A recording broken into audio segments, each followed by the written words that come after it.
sometimes people are just, like, time management is so important, and we all have 24 hours, and there are so many people complaining that there's not enough time to do everything, but there is. They just have so many excuses not to do things.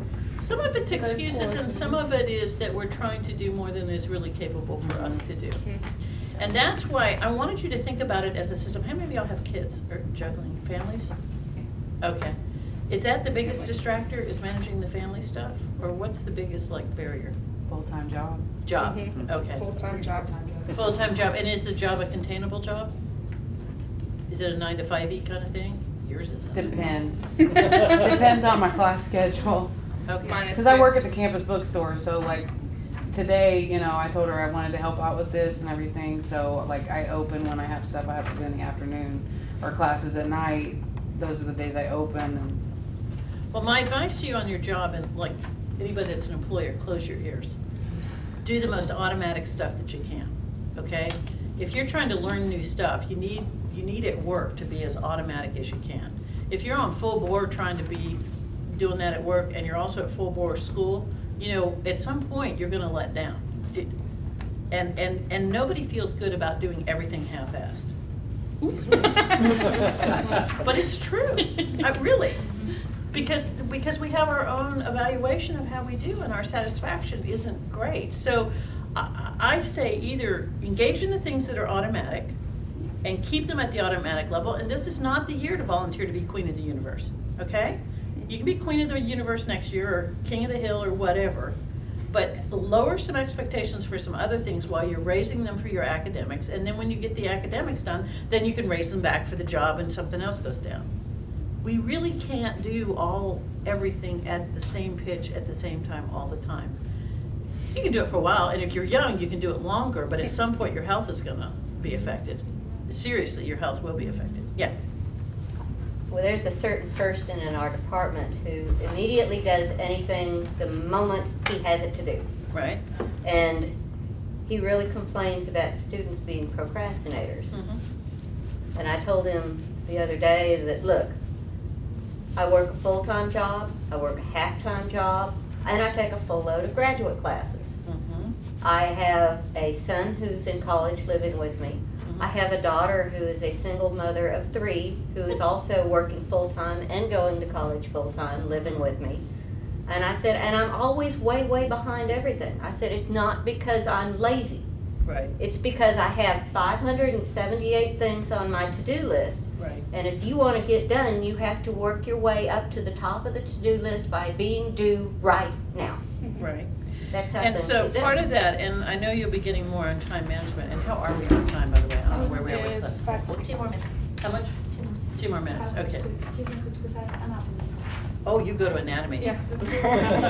Insertions, origins, actions, innervations, and spinal segments. I know. I remember that stuff.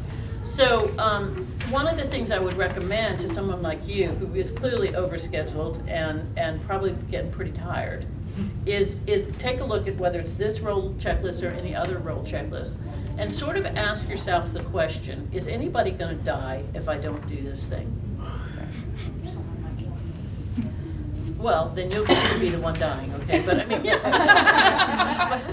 because you have to really take the time to do that other thing to be successful academically, which is you've got to read the material, you've got to have attention for it, you got to do it at a time that your nervous system can actually absorb it. So if you're doing it, I don't know, and you're nodding, what time that connected with you in some kind of way? Tell me about where your that. nervous system, because I always do my homework when I get home from work, and You're tired. sometimes that's 9 at night, and I'm sitting in front of the computer, and I'll go back and read it and be like, that entire paragraph makes absolutely no sense. Absolutely, because your brain is too dead. Yeah. So that's another reason that I'm saying pay attention to your body. If you know your best time of day is 6 in the morning or 6 or 8, make the study happen for 6 or 8. Make other people do other things. Now that means shifting roles in the environment. That's why I wanted you to think about the environment stuff. Maybe it's time for the kids to do a little bit more. Do you know what I mean? Maybe it's time to tell the boyfriend, the girlfriend, or whatever, I'm sorry, that ain't happening now. I'm being very subtle with my husband because he's retired. He's very worried that he's gonna get on the honey-do list, and I'm not asking him to go grocery shopping because he really hates it. But I will say that grocery shopping isn't happening real quickly right now because I'm busy finishing up a book and doing some other stuff. Do you know what I mean? There is stuff, like if nobody's gonna die, if there's dust behind the chair, who cares? You know what I mean? I knew somebody who washed their towels every night. Why? You know what I mean? So I'm just saying, really think about this notion of systematic abandonment. What can you get rid of? What can you abandon? What can you neglect for a while? And nobody will die, because nothing is forever, right? You're going to get out of school, you're going to have a new career, you're going to be doing new things. You got to make the space.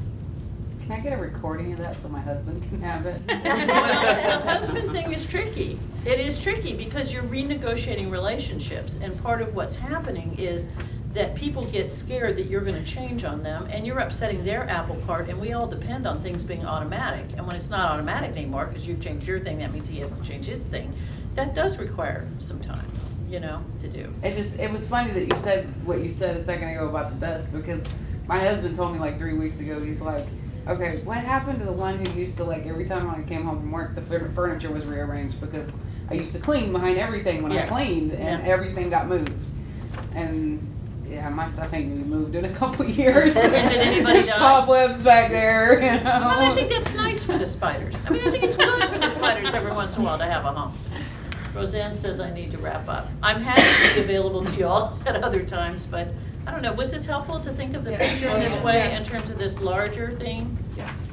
Okay, well, good luck. Well, and please help yourself to the goodies. These are for you. The food is for you. I'm the campus director. I didn't introduce myself earlier. I assumed you all knew me.